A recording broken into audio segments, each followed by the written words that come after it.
What's up, everybody? I'm on a new microphone for this video on my Skullcandy FMJs, and I hope it works out and is better than the iPhone microphone.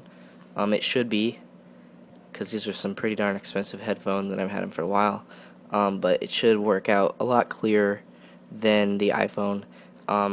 So what I'm going to talk about today is I'm just going to give you a brief kind of all-area Multifasciatus fish profile.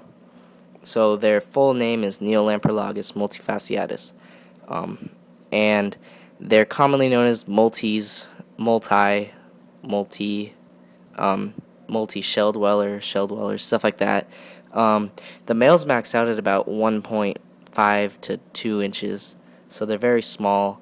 Females are about 1.2 to 1.3 or 4. They're one of the smallest cichlids in the world that we have found. They're distributed over the Rift Valley in Africa, specifically Lake Tanganyika, and oh, he just opened his mouth. That was cool. But so they like a hard pH, or sorry about that, hard water, and a high pH, anywhere from 8 to 9. Mine's at 8.2, 8.5 is good, anywhere in there. They can handle it lower, but for breeding purposes, it's better for higher pH.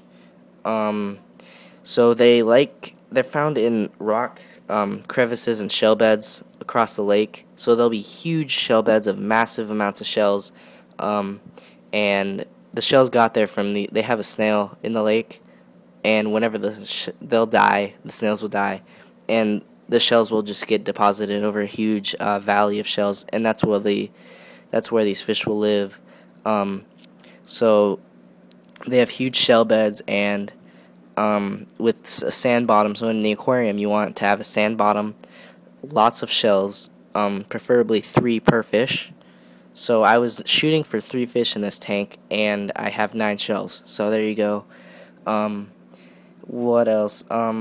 So they conjugate in large groups in the wild, and they feed off of the zooplankton that floats by along the shell beds. But in the aquarium, you want to feed just any cichlid flake is good, or cichlid New Life Spectrum cichlid formula is good too.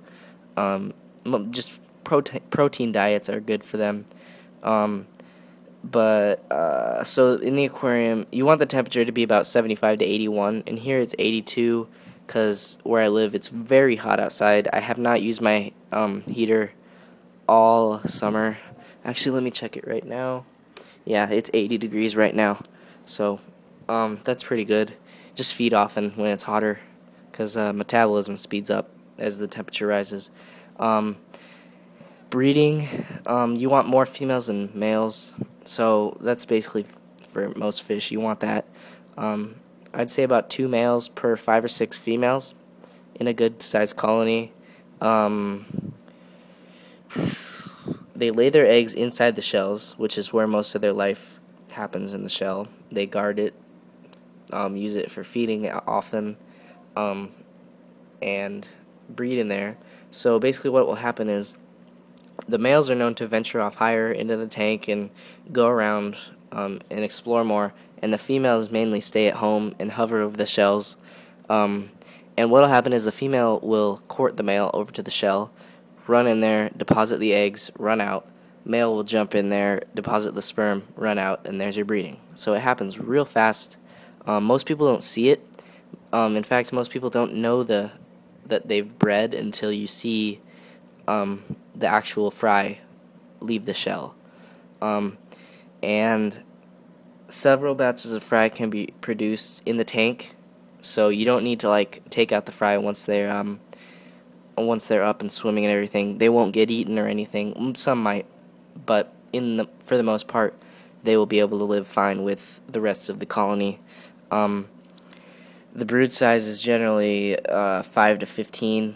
15 is very high, so anywhere from 5 to 15 is what you should expect. They're small fish, so they're not going to produce a lot of fry, or eggs for that matter. The fry hatch in about 6 to 10 days, and then you'll see them leave the shell about a little while after they hatch, and then they'll swim around in the tank with the rest of the fish. So yeah, the care is pretty, I'd say medium. They're not too hard. They breed very easily. They're just a basic fish to take care of. They're probably the easiest shell dweller, without a doubt. And tank size is easy too, so you don't need a big tank for them. You don't need that much experience. They're just a fun fish to take care of because they have loads of personality. They do cool stuff, and they're really awesome fish, I guess. I wanted to give a shout out to Gator's Fish Channel, or Aaron on the chat, fishtanktv.com. He's got a good channel. He has some cool angels, so go ahead and subscribe to him. And that pretty much wraps up the fish profile, Multifasciatus.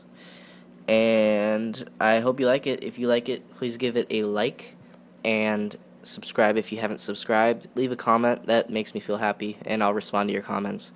So yeah, later.